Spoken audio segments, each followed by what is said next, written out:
Bonjour tout le monde, j'espère que vous allez bien, que vous avez passé un bon été et que vous avez fait une bonne rentrée. Je vous fais une vidéo pour vous donner quelques conseils pour bien débuter cette année. Encore une fois, je vous rappelle, sur ma chaîne, je m'adresse surtout à des guitaristes de niveau débutant ou intermédiaire. Alors un guitariste de niveau intermédiaire, c'est quoi? Grosso modo, pour moi, un guitariste de niveau intermédiaire, c'est un guitariste qui connaît ses accords de base, les accords en haut de manche, et la première position de gamme penta mineur, éventuellement une ou deux autres, mais grosso modo c'est ça, on est vraiment au minimum de ce dont on a besoin.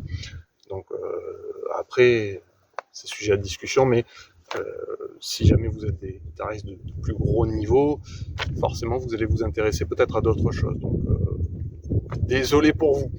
Alors, ces premiers conseils que je vais vous donner pour cette rentrée. La toute première des choses que je vais vous donner, et ça par contre c'est valable quel que soit votre niveau de pratique, votre niveau de jeu. Le premier conseil, c'est de ne pas vous éparpiller. Qu'est-ce que je veux dire par là? En fait, on est tous de nos jours soumis à la technologie, hein, il n'y a pas d'exception.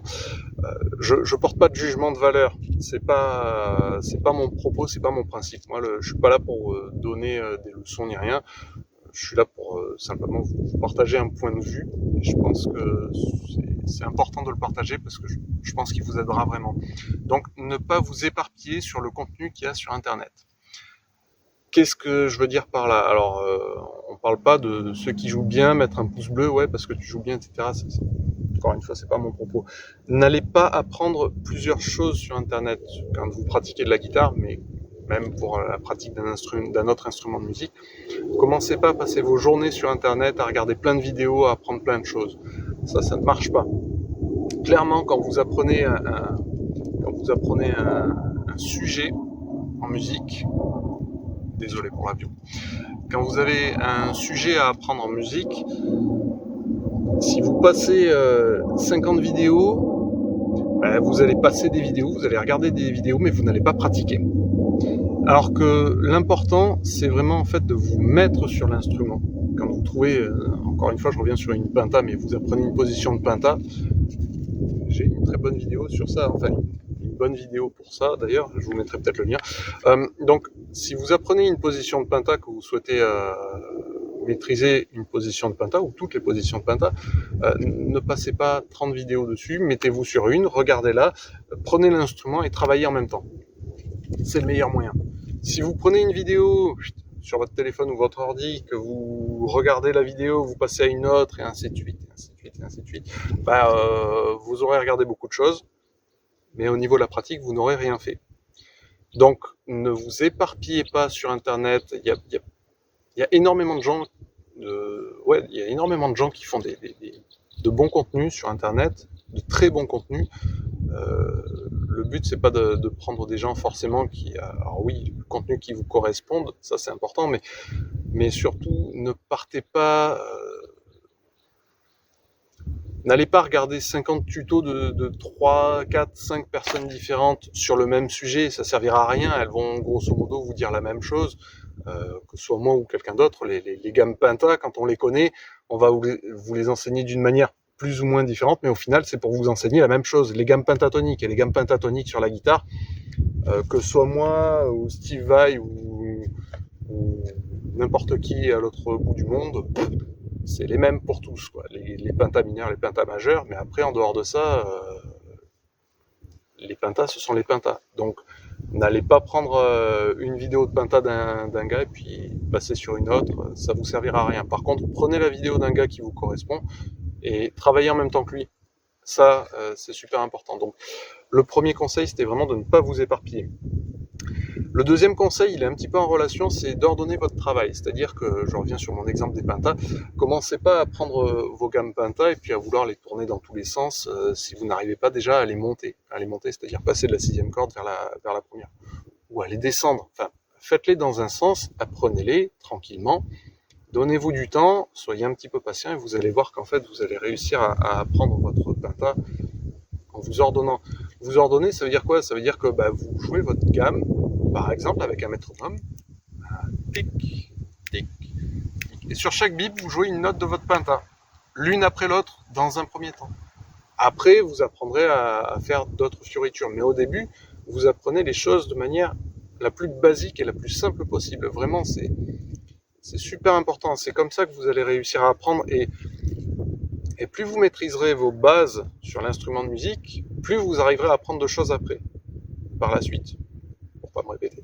Et du coup, en fait, c'est là que vous pourrez commencer à apprendre plusieurs sujets et les travailler en parallèle, on va dire. Donc, c'est-à-dire que au début, vous allez quand même avoir besoin d'organiser votre travail, de vraiment vous dire, allez, aujourd'hui, je travaille 3 minutes ma gamme penta, 2 minutes mes accords, et puis je laisse reposer. Après, je m'amuse. Le plaisir, c'est important, hein, mais c'est pas le sujet de la vidéo. Mais grosso modo, il faut vraiment organiser votre travail. Mettez-vous un planning ou si vous n'avez pas envie d'écrire sur le papier, organisez-vous vraiment dans votre tête. Dites-vous, aujourd'hui, je fais 10 minutes de penta, et puis après, 15 minutes d'accord. Peu importe le temps, ça c'est vous qui décidez, mais grosso modo, ce qu'il faut faire, c'est être régulier et organisé. Donc, essayez de travailler un petit peu tous les jours. Vous verrez que c'est beaucoup plus rentable que de travailler beaucoup une seule fois. Et surtout, si vous voulez rentabiliser ce temps d'apprentissage, organisez-le. Vraiment, c'est super important de vous mettre des thèmes ou des sujets d'apprentissage et de vous dire, ok, aujourd'hui, je vais apprendre telle gamme en croche, en noir, peu importe, avec un backing track, pas de backing track. Le backing track, au début, je pense que je sais pas si c'est bien ou pas. Je pense que pour les débutants, c'est peut-être pas forcément bien. Moi, j'aurais plutôt tendance à dire que d'abord, il vaut mieux. Moi, je suis pas bon musicien, hein, donc. Mais je pense qu'au début, il vaut mieux visualiser les notes sur le manche de la guitare, savoir où on est, savoir ce qu'on doit jouer. Une fois qu'on comprend ce qu'on doit jouer sur quoi, là, on peut peut-être aller un peu plus loin en utilisant des backing tracks. Mais sinon, au début, je pense que vraiment, quand vous démarrez, si vous n'avez pas les bonnes explications, c'est compliqué. Mais c'est mon point de vue, là. Peut-être que j'ai tort, peut-être que j'ai raison, je sais pas. Le troisième conseil que je voulais formuler dans cette vidéo, c'est de choisir un professeur. Alors, je vais pas vous donner tous les conseils sur ça parce qu'il faudrait une vidéo complète et je pense que ça peut être long comme sujet. Mais un professeur, ça vous aidera vraiment à développer votre progression sur l'instrument de musique. C'est pas valable que pour la guitare. Moi, quand j'ai démarré la guitare, c'était il y a 17-18 ans. Les 5 premières années, j'avais pas de prof. J'ai appris des choses, mais pas forcément très bien. J'ai pas développé le jeu comme il fallait. Je jouais pas spécialement au Mediator, je jouais avec les doigts et donc quand il fallait jouer au Mediator, j'étais pas placé du tout. Et moi, mon prof, par contre, m'a clairement sur le rythme, voilà, je vais pas dire que je suis imbattable sur le rythme, très loin de là, mais je suis quand même bien calé au niveau du rythme. Ça, c'est grâce à mon prof. J'aurais jamais développé autant de connaissances sans avoir de prof ou pas aussi vite. Un prof, ça vous fera aller 10 000 fois plus vite que d'apprendre tout seul de votre côté. Quand vous démarrez un instrument de musique, c'est bien de vous former tout seul, mais c'est beaucoup plus long. Un prof, c'est un investissement rentable, vraiment. Sauf si vous êtes autodidacte et que vous avez beaucoup de temps passé par jour sur l'instrument, mais quand je dis beaucoup de temps, c'est 10-12 heures. Et forcément, vous apprendrez beaucoup plus vite. Mais si vous n'avez que 10-15 minutes de pratique par jour à consacrer, même une demi-heure, même une heure, et que derrière vous n'avez pas de prof, à mon sens ça peut être compliqué. Donc je sais que les cours je dis pas ça parce que je suis prof, mais je sais qu'une année de cours de musique avec un prof c'est cher, ça va je sais pas, ça dépend du temps, mais si vous prenez 1 heure par semaine, ça doit être 700 € à peu près au minimum. En fonction des régions, ça peut aller, je pense, à 1500, 2000 €. Je n'ai pas les tarifs de partout, mais je sais que ça peut être cher dans certains endroits. Mais grosso modo, une année de cours de musique, ça coûte cher. Oui, mais c'est rentable. Vraiment, c'est super rentable. Donc, n'ayez pas peur de contacter un prof. Moi, les 2-3 conseils que je vais vous donner pour qu'est-ce qu'un bon prof, encore une fois, je vais pas faire une vidéo sur ça, mais un bon prof, c'est quoi? C'est déjà quelqu'un qui est à votre écoute, forcément, qui doit un petit peu savoir ce que vous avez envie de faire. Il doit savoir jouer, oui, un petit peu, mais encore une fois, je pense que la qualité principale d'un professeur, c'est d'être pédagogue, de savoir vous expliquer les choses. Les choses, c'est beaucoup plus important de savoir être pédagogue que d'être bon musicien. Même si, évidemment, il faut quand même que le professeur sache jouer quelques trucs, mais le but d'un professeur, c'est de vous transmettre un enseignement. Et en l'occurrence, la transmission de l'apprentissage de la guitare, c'est vous transmettre comment on joue comment on utilise la guitare. il va pas vous apprendre tous les morceaux du monde, il a déjà pas le temps pour lui de travailler, donc ça c'est pas possible. Mais par contre, il doit vous enseigner comment réussir à comprendre comment jouer un morceau. C'est ça qui est important. Donc ça fait partie vraiment des deux qualités. Un professeur à l'écoute et pédagogue, je pense que c'est vraiment les... Puis il faut quand même qu'il soit passionné par son instrument, mais on n'est pas prof de musique quand on n'est pas passionné. Sinon, si on fait prof de musique pour le business, enfin, je pense qu'il y a mieux à faire. Bref, ça c'est un autre sujet. Donc, n'ayez pas peur d'investir dans un professeur, vraiment d'acheter un professeur. Trouvez le bon prof quand même aussi, ça c'est important, mais faites un cours d'essai avec un professeur, voyez un petit peu son tempérament, parce que le tempérament du prof c'est important. Mais grosso modo, quand vous avez trouvé un prof qui vous convient, restez avec lui, prenez quelques années de cours avec lui. C'est encore une fois, je sais que c'est une certaine somme, mais c'est pas perdu, c'est pas un investissement perdu, c'est un investissement ultra rentabilisé de travailler avec un professeur. Vraiment, je le sais, vu que je suis passé par là. Donc, et étant moi-même prof maintenant, je vois, enfin, j'imagine bien la différence quand je vois mes élèves débutants. S'ils avaient pris tout seul la guitare de leur côté et les progrès qu'ils font en quelques mois, je dis pas ça parce que c'est moi, hein, ça n'a aucun rapport. C'est simplement qu'une fois que la méthode de travail est mise en place et qu'on voit comment ils travaillent, ben, ils arrivent à faire des petites choses. Oui, ce sont pas des guitaristes qui sont faits pour la scène, et c'est pas le but. Le but de faire de la guitare, c'est de s'amuser. Mais par contre, voilà, ils prennent des cours avec un prof et ils ont des résultats. Et ça, on le verrait pas si on a, enfin, on le verrait pas forcément. Il y a des gens qui arrivent en autodidacte, mais c'est pas une obligation. Donc voilà, choisissez un prof qui vous convienne et restez avec lui quelques années. Vous verrez que vous ferez de bons progrès. Avant-dernier conseil, c'est de choisir votre guitare. Pareil, je vais pas faire une vidéo sur ça, je suis très mal placé pour ça parce que je suis pas guitare tech et j'ai pas les compétences pour connaître différents instruments. Mais grosso modo, quand vous prenez une guitare, surtout quand vous démarrez, si vous ne savez pas si la guitare est votre passion, si vous avez envie de travailler dessus toute votre vie, bah, n'achetez pas un instrument qui coûte une blinde. Prenez un instrument à 150, 200 euros. Allez, faites-vous plaisir si vous avez les moyens d'aller jusqu'à 300, mais vraiment n'achetez pas plus cher, quoi. C'est inutile.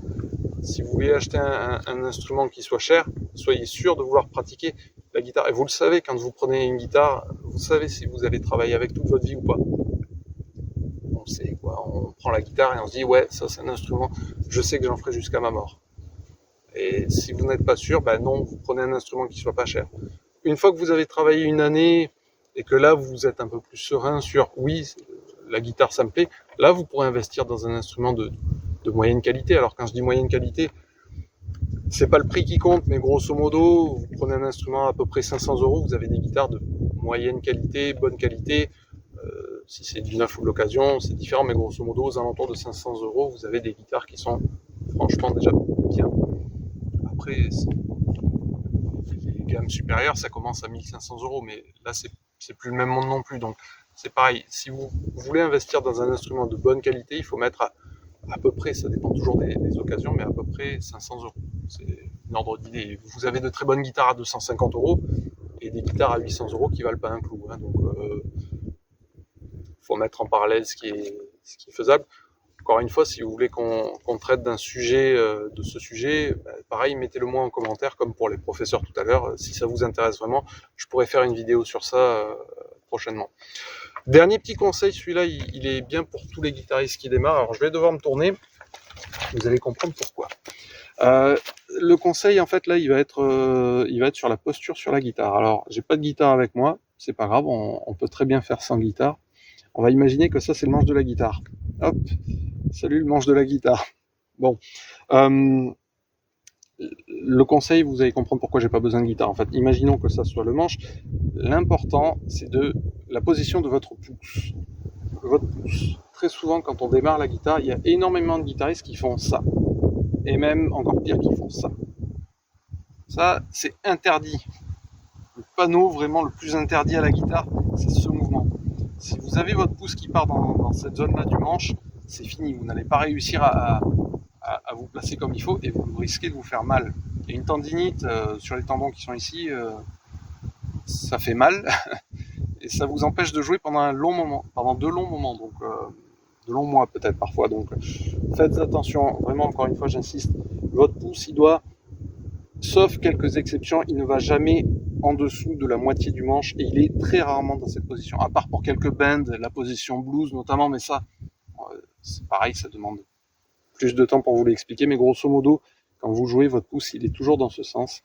Et après, vos doigts, ils pourront gratter les cases, ils pourront vraiment se positionner en fait en face des cases. C'est ça qui est important. Si vous mettez le pouce comme ça, vous allez tordre votre main et les doigts vont pas être dans le bon sens. Donc, s'il vous plaît, gardez vraiment le pouce le plus possible dans le sens de la hauteur du manche. Ça, c'est vraiment important. Donc, faites-y attention, surtout les débutants. Je sais qu'il y a énormément d'élèves qui débutent, les très jeunes aussi. Ça, voilà, ça fait partie des erreurs que les débutants font. Au sujet des jeunes, j'en rajoute un là qui me vient tout de suite en tête. Un dernier conseil pour les parents. Si vous avez des enfants qui rêvent de faire d'un instrument de musique, moi j'ai tendance à conseiller en général de ne pas mettre les enfants qui ont moins de 10 ans sur un instrument de musique. Pourquoi ? Parce que ça peut être compliqué, ça peut être difficile. Ça ne veut pas dire qu'un enfant de moins de 10 ans n'arrive pas à faire d'un instrument de musique, loin de là. Mais souvent en fait quand vous êtes parent, vous dites il faut une activité à mon enfant. Avant 10 ans, en général, mettez-les plutôt à des activités sportives ou autres. S'ils font de la musique, mettez-les dans des cours d'éveil. L'éveil musical, c'est mieux, c'est plus intéressant. Ils chantent, ils font des pages, ils font des choses pour débutants, ils tapent dans leurs mains. Mais la pratique d'un instrument, c'est difficile et il y a beaucoup d'enfants qui se découragent parce que ça demande une certaine rigueur quand même, la pratique de la guitare. Et les enfants n'ont pas tous la maturité de comprendre que oui, il faut s'appliquer, il faut travailler quand même un petit peu régulièrement, tous les jours, tous les 2 jours. Enfin, il faut travailler vraiment souvent et ça peut démotiver les enfants. Donc, je sais que vous êtes, quand vous êtes parent, c'est important pour vous de mettre vos enfants sur la scène, mais tous les enfants ne feront pas de scène. C'est pas parce qu'on commence la guitare à 5 ans qu'on va devenir Jimi Hendrix. Il y a certains profils qui peuvent le faire, mais on peut très bien démarrer la guitare à 10, 12, 13 ans. Et je pense même que des fois, c'est plus intéressant de démarrer une fois qu'on est un peu plus mature dans sa tête, qu'on comprend un peu plus et qu'on arrive à être un peu plus en rapport avec le prof, en fait, à mieux comprendre, à avoir une meilleure relation. C'est super important. Donc, évitez de mettre vos enfants trop jeunes quand ils ne sont pas certains de vouloir faire un instrument. Si l'enfant vous demande « oui, moi j'aimerais faire du piano », là c'est autre chose. Mais si c'est pour mettre un enfant dans une activité où vous n'êtes même pas sûr que ça lui plaise, franchement, mettez-le ailleurs. Mettez-le dans du foot, dans du rugby, dans plein de choses. Du dessin, du dessin c'est pareil, ça reste. Mais ne le forcez pas. Vraiment, moi je vous conseille, si vous êtes parent, mettez vos enfants dans des activités qui les intéressent.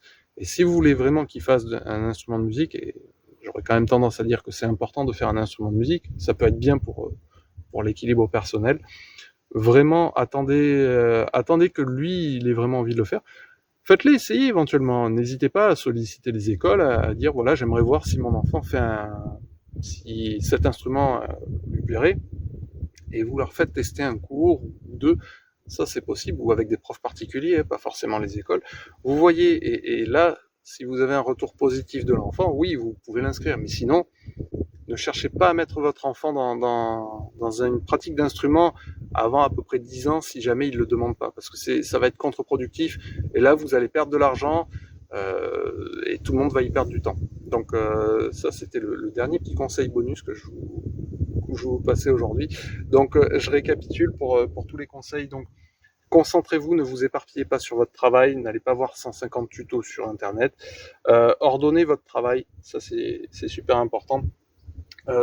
Prenez un professeur, ça aussi ça fait partie des choses importantes, vous progresserez beaucoup plus vite avec un prof.